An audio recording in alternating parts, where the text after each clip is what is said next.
And there's definitely something that stings. These backpacks belong to Malaz and Masab, 7-year-old twins from Duma. They're a little shy, hesitant.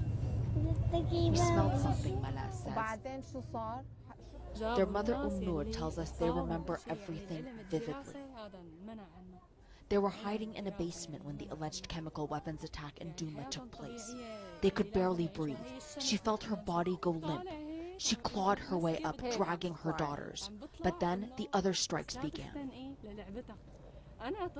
We were between two deaths, she remembers, either from the chemical strikes or the others on the rooftop. The smell is still quite strong. These are the things that they weren't able to watch yet. And look, that's the toy that her daughter hid away to try to keep her safe. And she would tell the toy, you know, you might suffocate, but at least you'll be safe from the bombing. That's how the kids' minds work.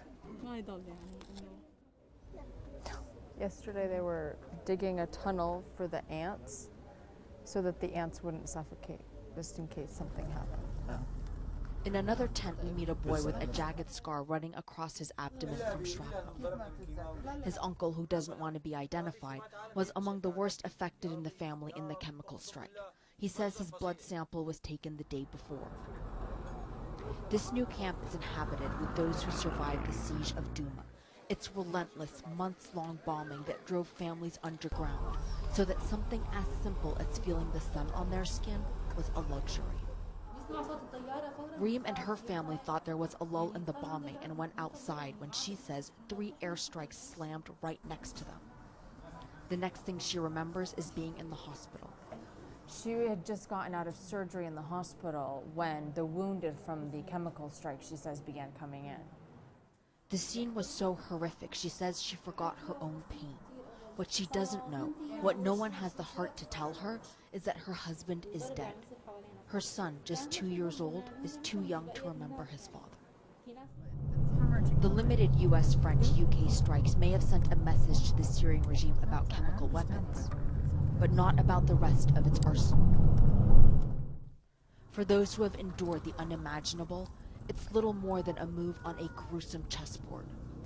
68-year-old Farzia arrived here 4 days ago from Duma. She has buried too many relatives to count, including her son and 2 grandchildren. There's nothing left for them. I mean, even if they could go home, there's nothing left. She says her country has caused her too much pain. And remembering the long-lost days when her family was around her, when they were all alive, when feeling safe wasn't a luxury, it's all just too much. Arwa Damon, CNN, El Bul refugee camp, Syria.